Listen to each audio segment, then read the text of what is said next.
America Iran యుద్ధ నష్టము 28,455 కోట్లు. అంటే ఒక 15 రోజుల నష్టం అనమాట ఇది. ఇరాన్తో యుద్ధం అమెరికా చేస్తుంది కదా, దీంతో అమెరికాకి భారీగా ఆర్థిక సైనిక నష్టాలు ఎదుర్కొంటుంది అనమాట. ఇరాన్తో యుద్ధంతో అమెరికాతో పాటు పశ్చిమాసియాలోని దాని మిత్ర దేశాలపై కూడా ఇరాన్ చేస్తున్న దాడుల్లో సైనిక ఆస్తులు గణనీయంగా నష్టం పడింది అమెరికా యొక్క. వాల్ స్ట్రీట్ జనరల్ నివేదిక ప్రకారం మొదటి 3 వారాల్లోని సైనిక నష్టాలు మరమ్మతుల కోసం $3 బిలియన్, అంటే దాదాపుగా 28,455 కోట్ల వరకు ఖర్చు అయినట్లు అంచనా. ఇరాన్ ప్రయోగించిన క్షిపణులు, డ్రోన్ల వల్ల నష్టం ఎక్కువగా జరిగిందని భావిస్తున్నారు. వైట్ హౌస్కు పంపనున్న $200 బిలియన్ అదనపు ఖర్చుల ప్రతిపాదనలు పెంటాగన్ నష్టాలకు సంబంధించిన లెక్కలు కూడా చూపించిందన్నమాట.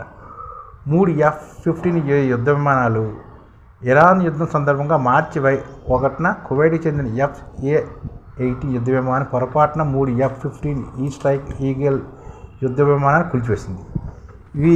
ఈ విమానాలను 6 సిబ్బంది స్వస్థంగా బయటపడ్డారు. అయితే అమెరికా కోల్పోయిన ఒక్కో యుద్ధ విమానం సుమారు $100 మిలియన్, అంటే దాదాపుగా 950 కోట్లు ఉంటుందని అంచనా అన్నమాట. అలాగే మార్చి 19 ఇరాన్ క్షిపణిదానిలో F-35A లైట్నింగ్ II యుద్ధ విమానం కూడా దెబ్బతింది. ఈ ఫైటర్ జెట్ విలువ $82.5 మిలియన్, అంటే దాదాపు 782 కోట్లు ఉంటుంది. ఇరాన్ దానిలో అమెరికాకు చెందిన సైనిక ఇంధన సరఫరా విమానం KC-135 స్ట్రాటో ట్యాంకర్ కూడా కూలిపోయింది. దీనిలో 6 సిబ్బంది మరణించారు. దీంతోపాటు సౌదీలోని ప్రిన్స్ సుల్తాన్ ఎయిర్ బేస్పై ఇరాన్ క్షిపణి దాడి జరిపింది. 5 KC-135 విమానాలు కూడా దెబ్బతిన్నాయి. ప్రస్తుతం ఈ విమాన తయారీని కూడా నిలిపివేశారు. వీటి స్థానంలో రానున్న KC-46 పెగాసస్ విమానం ధర $165 మిలియన్ ఉంది, దాదాపుగా 1,565 కోట్లుగా ఉంటుందన్నమాట.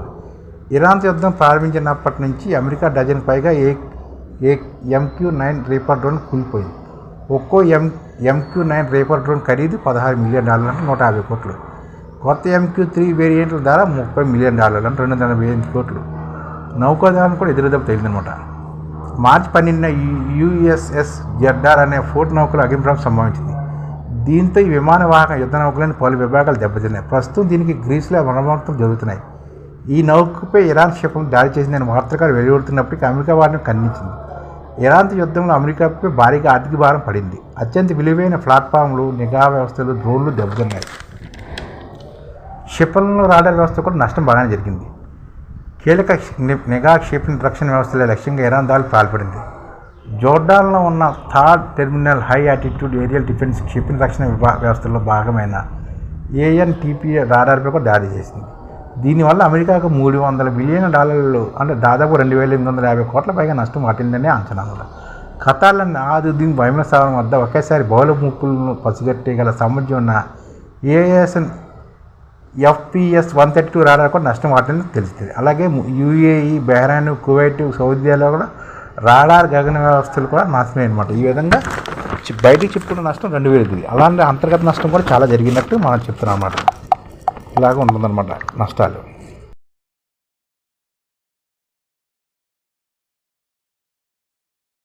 ఈ ఛానల్ ముఖ్య ఉద్దేశం ఏంటంటే, మన తెలుగు రాష్ట్రాల్లో 1 కోటి మందికి సంఘటిత రంగాల్లో ఏ విధంగా ఉద్యోగాలు ఇవ్వవచ్చు, కనీస నెల జీతం 30,000 వరకు ఏ విధంగా ఇవ్వవచ్చు, ఏ విధంగా చేస్తే ఉద్యోగాలు సృష్టించబడతాయో వివరిస్తూ ఈ ఛానల్ వీడియోలు వస్తాయి. అలాంటి వీడియోలు మీకు కావాలంటే మన IDF భాస్కర్ ఛానల్ని సబ్స్క్రైబ్ చేసుకోండి. IDF అంటే ఇండియన్ డెవలప్మెంట్ ఫోర్స్.